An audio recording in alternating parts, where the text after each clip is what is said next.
Hey everyone, the new felt is out, and we finally have translations from an actual translator other than Google Translate, so we're going to be covering her. I already talked a little bit about her. She's a great support for mono yellow, mainly your DPS characters. She can really benefit the entire team, but I think DPS characters really just get a lot from this character, and she's just overall like really solid support. I don't think she's worth picking up if you're not really building mono yellow, or if she is like your first mono yellow unit, because she really benefits off of other yellow characters. If you have other yellow characters and you really want to flesh out mono yellow, this is a good character, and mono yellow has been getting good characters obviously with her and Ryan. But I still think mono yellow is kind of the weakest mono team, so if you want to pick a team to really flesh out, I don't know why you'd be picking mono yellow. But if you're in a predicament like me, where I have basically every mono yellow unit in the game, she's probably worth summoning for. I unfortunately don't have the gems because I spent 15k for Rhine. How long is her banner up though? Oh, you got a good amount of time. You got basically a full month. I will probably be doing the step up banner within this time. We have 25 full days. That's a good amount of time to wait. Take your time. See what Fred and Garf are all about, because they're probably going to be coming out this month as well. And yeah, so let's get into the translations real quick. I'll just switch on over to display capture. And yeah, so we have basically her leader skill is pretty obvious. Ooh, yeah, and I gotta translate her memory as well after this. 40% HP for yellow allies. Then we had also, I don't think I talked about Ryan's leader skill too much when I did his video. Ryan's leader skill is insane. 50% attack up is utterly disgusting. So if you have Ryan, use him as a leader. Like, it doesn't matter. If you're using him on the team, use him as a leader. Absolutely disgusting. So yeah, let's get into Felt. Then we have her basic attack. Physically attack a single target with 400% power. Reduce all allies cooldown by 1 turn. Pretty solid basic. You get a lot from this. It's not much to proc enemies counters. It's basic. You know, everyone can benefit from cooldown reduction. Really nice basic. On passive, on battle start, gain 1 turn of protection so she can't lose her buffs. Additionally, yellow allies gain 2 turns of resistance, which is debuff immunity, so that's really solid. Already benefiting yellow allies. When an ally dies, 100% of, I hate when an ally dies. Was it requirements? But it is what it is. When an ally dies, 100% chance, or not really, 100% chance to reduce all allies cooldowns by 2 turns, solid. Additionally, yellow allies other than self with 4001 or more attack gain affection, so they can use they can use all of their skills without having to wait for cooldowns, because that's what affection is. So, especially with mono yellow, a lot of the DPS characters have rage that can stack attack, so she's going to be benefiting a lot of, basically almost all the yellow DPSs that you would normally run in a mono yellow team. The only really thing is, we'll take a look at her stats right here because we can do that. She's pretty fast. That's pretty bad because you want your DPS characters to stack those rage buffs before she has a turn. So you really probably need to build some speed on them. I think, yeah, so this is a gold star. As long as you don't actually like put agility on her, I don't think you need to worry about it too much, but you do want your DPS characters going before her to stack that rage buff to guarantee they have over 4,000. You might have it beforehand, but still, like, I would just like make sure. So you're gonna be getting an affection that could just continuously allow you to do damage. Like if you have Ram, for example, instead of needing to use the basic attack to stack the rage buff and then use her S2, you can just use her S2 twice in a row, and that's like way more damage. So it's just overall insane. Then we have her skill 2, steal 2 buffs, so she's a steal buffer, so that's pretty interesting. Steal 2 buffs from each enemy, ignoring buff and debuff success rate, so that looks like that's how it's gonna be going forward for stealing buffs. Pretty interesting. I noticed using Ryan that buff stealing isn't like full on. Like he basically only steals the buffs that he doesn't have, because I've used the AoE attack on the enemy team, and they don't lose all of their buffs. They just basically lose whatever he doesn't have. So it's not as good as it was like sounding on paper, but it's still pretty solid. Like if one enemy has an attack buff and the other enemy has a debuff or defense buff, then I guess you can take both of those if you don't have any. But then it's like it's kind of bad, because then if you pass protection, he doesn't lose those buffs, so he can't really steal any buffs. So it's kind of like wishy-washy. I'm gonna have to test it more, but yeah, it's not as good as it seems like it is. Then physically attacks a 700% power applied to all allies, 3 turns attack up large. So this is really good. I don't know how attack up large works with an already existing attack up. I don't know if it's like 7 deadly sins where the stronger one applies and just completely overwrites the weaker buff, or you know, you're stuck with the smaller buff if you end up applying it first. So I don't know how that works in this game, because there's no real way to test it. I kind of hate how Sega doesn't let you look at unit stats during the fight.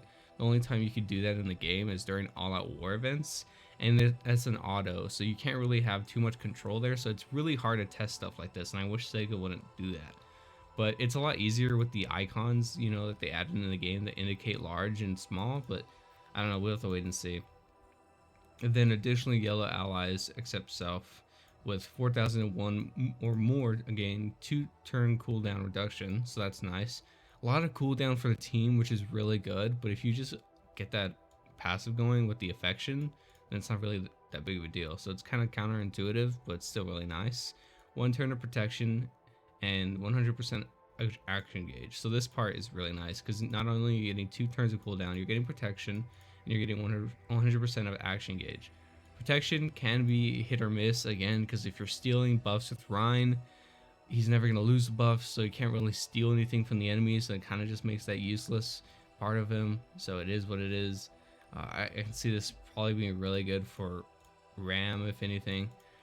Either way, allies with 4,000 or less attack gain 2 turns of cover. So not only are you buffing your DPS units, you also get cover on your weaker units, and most of the time those weaker units, it's probably because they're a defense unit.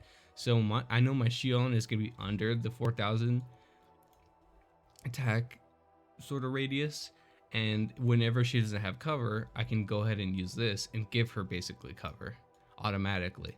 So not only, you know, are you benefiting both your DPS characters and your defense units, it just combos really well with it and synergizes the entire team like together. So she's a really nice unit, and she works really well again with mono yellow teams, but mono yellow is kind of the worst mono team in the game.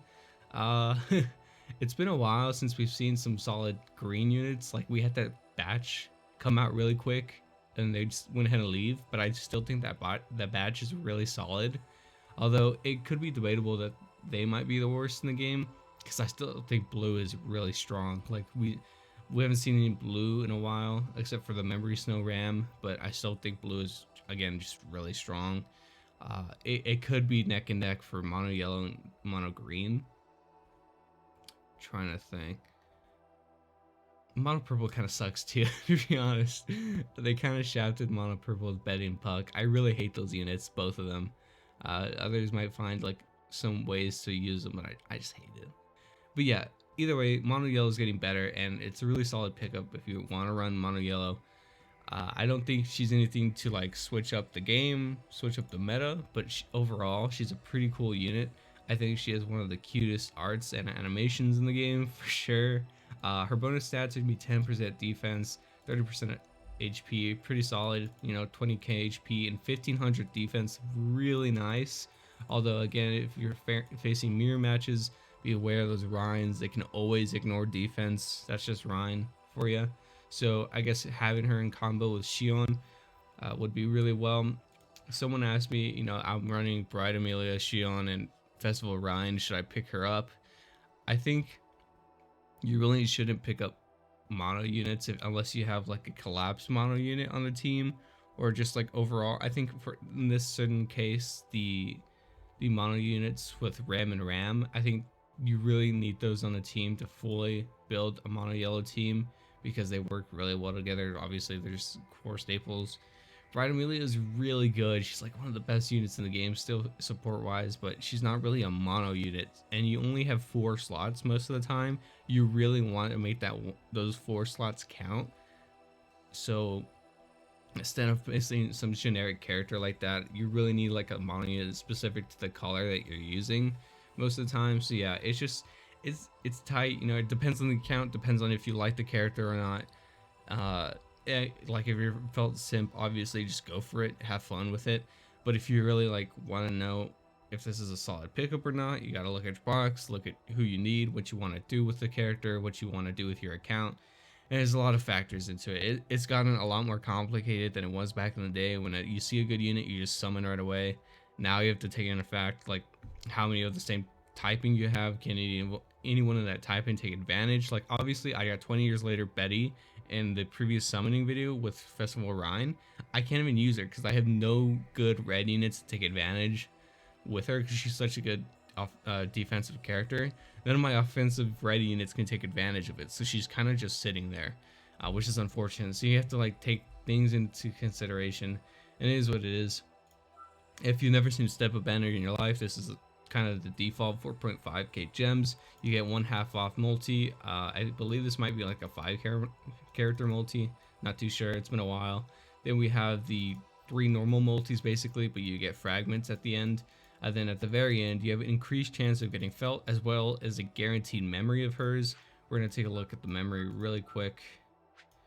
Let me get my Google Translate out. Probably should have done this ahead of time, because I don't think this was translated. Interested to see what her memory is, actually. Quickness. She has an agility memory. That's really bad. You don't want this memory.